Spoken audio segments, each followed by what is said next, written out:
नमस्कार बच्चों, मैं प्रदीप समयाल एक बार फिर तो हाजिर हाँ ਤੁਹਾਡੇ अपने YouTube चैनल पंजाब कैरियर ते बहुत सारी जो है वो खुशखबरी है आपके लिए, बहुत बड़ी है। जैसे अभी वैकेंसी देखा कि आप लोगों ने देखा कि वैकेंसी जो है PSSB ने जो भी वैकेंसी निकाली थी पहले उनको एग्जाम लेना शुरू कर दिए। ठीक है, तो वो तो खुशी की बात थी। साथ में जो अभी जो आई है वो देखो वैकेंसीज आई है बहुत ज्यादा, और वो वैकेंसी है आपकी जो भी बच्चे जो हैं जो टीचिंग लाइन में हैं, टीचिंग नॉन टीचिंग दोनों की वैकेंसीज हैं। आपकी केंद्रीय विद्यालय जो संगठन है उसकी वैकेंसी है, NVS है, ठीक है, नवोदय विद्यालय समिति जो है उसकी वैकेंसीज हैं। तो बहुत सारी वैकेंसीज हैं, ठीक है। और जिन बच्चों जो बच्चे पोस्ट ग्रेजुएट हैं, जिन्होंने B.Ed वगैरह करी है और जिनका CTET क्लियर है, तो उन बच्चों के लिए अच्छी बात है। जो बच्चा पढ़ाना चाहता हो, जिनके लैंग्वेज में पकड़ हो, लैंग्वेज मतलब कि अगर टीचिंग की आप ये देखें कि पढ़ाना जो है तो मेनली आपको जो है वो हिंदी और इंग्लिश को जो प्रेफर किया जाता है ज्यादातर, है ना। तो लैंग्वेज टीचर के लिए भी वैकेंसी है अलग अलग। तो आज हम उसी के बारे में बात करेंगे, डिटेल में बात करेंगे, ताकि आपको पता चले कि कौन कौन एलिजिबिलिटी क्या है, उसके लिए क्या क्या क्राइटेरिया है उसको उन जॉब्स को लेने के लिए। तो सारी हम डिटेल में बात करेंगे, ठीक है। तो चलो हम शुरू करते हैं। जैसे आपने देख लिया होगा, थंबनेल में देख लिया कि आज हम बात करेंगे NBS और KBS के बारे में बात करेंगे, जो भी वैकेंसीज अभी निकली हैं, ठीक है। तो जैसे अभी हम देखेंगे ये डिटेल आपके पास जो है वो ये सारी जो है, आप साइट पे जाओगे NBS के, कोई किसी की भी साइट खोल लेना, आप CBSE खोल लेना, कहीं भी देखोगे तो आपको ये जो साइट है पड़ी है आपके पास, KBS संगठन की है, नवोदय की है या CBSE की है, तो यहाँ पर जो है सारी इंफॉर्मेशन आपको मिल जाएगी। अगर नहीं है तो हमने जो है जो आपका जो टेलीग्राम का चैनल है हमारा अपना पंजाब कैरियर में, उसमें मैंने सेंड कर दी है ये, तो उसमें जाके देख लेना, वो सारी डिटेल आपको वहां पर मिलेगी, अवेलेबल है। तो वहां मैंने सेंड कर दिया है। अगर नहीं ज्वाइन करा तो पंजाब कैरियर जो आपका जो चैनल है टेलीग्राम का, उसको जरूर ज्वाइन करना, ठीक है। डिस्क्रिप्शन में लिंक दे दूंगा मैं, उस डिस्क्रिप्शन में जो लिंक है उसको क्लिक करके आप ज्वाइन कर लेना। आपकी जो भी न्यू वैकेंसी की अपडेट वगैरह है जो भी है वो सारा आपको वहां पर मिलता रहता है। तो बात करते हैं हम इसकी, इसमें एक्चुअली है क्या। देखो आपके पास जो है वो डिफरेंट वैकेंसी है। आपकी प्राइमरी टीचर्स के लिए भी वैकेंसी है, आपकी TGT के लिए भी है, जो ट्रेन ग्रेजुएट टीचर बोला जाता है इनको, उनकी वैकेंसीज हैं। हमारी पोस्ट ग्रेजुएट वालों बच्चों के लिए वैकेंसीज हैं, तो सभी के लिए वैकेंसीज है ना। तो अभी हम बात करें अगर इनकी, तो ये कुछ हमारे पास टीचिंग के लिए हैं, तो कुछ नॉन टीचिंग की वैकेंसीज भी है हमारे पास, है ना। तो अभी ये देखोगे आप असिस्टेंट कमिश्नर वगैरह की जो वैकेंसीज है, अनरिजर्व्ड 5 है, तो ओबीएस 2 है। ये सारी आप जो है वो डिटेल देख लेना, मैंने डिटेल उसमें सेंड कर दूंगा आपको। जो मेनली जो टीचर के लिए है, जो ये प्रिंसिपल वगैरह के लिए हैं वैकेंसीज, 22 प्रिंसिपल के लिए वैकेंसीज हैं। इनके क्राइटेरिया, एलिजिबिलिटी क्या है, इतना बात मान लो कि आपके जो भी आपका पास जो जैसे किसी ने ग्रेजुएशन करी है या किसी के पास पोस्ट ग्रेजुएशन मतलब मास्टर डिग्री है, तो सब में जो है ना 50% जो है वो मार्क्स चाहिए ही चाहिए इनको, ठीक है। तो बस इतना थोड़ा सा ध्यान रखना। अब जैसे ये आपके पास आ गया पोस्ट ग्रेजुएट PGT, देखो PGT में आपके पास जो है ये सारी की सारी जो पोस्ट ग्रेजुएट की जो वैकेंसीज है ये सारी लिखी हुई है। हिंदी के लिए जो अनरिजर्व्ड है, एक दो मैं बता देता हूँ कि क्या है ये। जैसे अनरिजर्व्ड मतलब कि ये कोई भी इनको भर सकता है, ठीक है। EWS वालों के लिए है, रिजर्व है, SC वालों के लिए है, ST वालों के लिए। टोटल जो वैकेंसीज है, जैसे हिंदी की जो है वो 124 है, इसी तरह इंग्लिश की है। हर जो भी आपका सब्जेक्ट है जिसमें आपने मास्टर्स करी है, उस मास्टर में आपके जो है वो 50% नंबर होने चाहिए। और आपकी B.Ed तो होगी ही होगी, B.Ed तो आपके लिए चाहिए। और साथ में जो है आपको जो है इंग्लिश और हिंदी में अच्छी पकड़ होनी चाहिए इसमें, ठीक है। इसमें थोड़ा सा ध्यान रखना आपने। तो ये वैकेंसीज है, सारी की सारी वैकेंसी है। टोटल आपके पास यहाँ पर वैकेंसी दी हुई है कि टोटल कितनी कितनी वैकेंसीज है, और पूरी टोटल जो है 1465 वैकेंसी है आपके पास PGT के लिए, पोस्ट ग्रेजुएट के लिए। और ये जो वैकेंसी है, ये वैकेंसी जो है वो आपकी NBS के लिए, KBS के लिए है, ठीक है, केंद्रीय विद्यालय के लिए है। और जो नीचे वैकेंसी दी है PGT मतलब पोस्ट ग्रेजुएशन की, पोस्ट ग्रेजुएट टीचर के लिए, वो वैकेंसी जो है वो NBS के लिए। और ये सब्जेक्ट वाइज दिया है, हिंदी के लिए 53 है अनरिजर्व्ड, इंग्लिश के लिए 62 है, फिजिक्स के लिए 78 है, केमिस्ट्री के लिए 58 है, मैथमेटिक्स के लिए 69 है, बायो के लिए है, हिस्ट्री के लिए है, जियोग्राफी के लिए है। ये सारी वैकेंसीज हैं, टोटल आपके पास यहाँ पर वैकेंसीज दी हैं। इसके अलावा इकोनॉमिक्स वगैरह ये सारी वैकेंसीज हैं, सारे सब्जेक्ट वाइज दी हुई हैं। आप इत्मीनान से इसको जो है आराम से पढ़ सकते हो, ये सारी डिटेल मैंने वहां पर डाल दी है।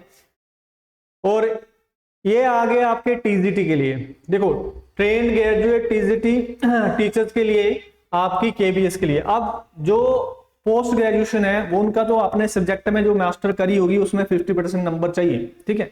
अब जो आपके पास जो ग्रेजुएट ट्रेंड ग्रेजुएट टीचर हैं जो टीजीटी के लिए अप्लाई करेंगे, उनके लिए क्या चाहिए कि आपके जो ग्रेजुएशन में जो मार्क्स हैं वो 50% होने चाहिए। एक तो कंडीशन ये है इनकी। दूसरा ये है कि आपके पास जो है वो बीएड की डिग्री हो, साथ में आपका CTET central teacher eligibility test second pass होना चाहिए, ठीक है। तो ये कंडीशन जो है वो होनी चाहिए। साथ में आपकी हिंदी और इंग्लिश में पकड़ा अच्छी होनी चाहिए, ये भी एक कंडीशन है इनके लिए। तो जो भी सेंटर की ये वैकेंसीज का जॉब्स लेना चाहता है तो वो भर सकता है, उसके लिए सुनहरा मौका है ये। तो ये सारी वैकेंसीज हैं। अनरिजर्व्ड ये है, ईडब्ल्यूएस की ये है, एससी एसटी के लिए है, टोटल आपके पास यहाँ पर दी हुई है। और जो अदर है वो आपके पास अलग से दी है।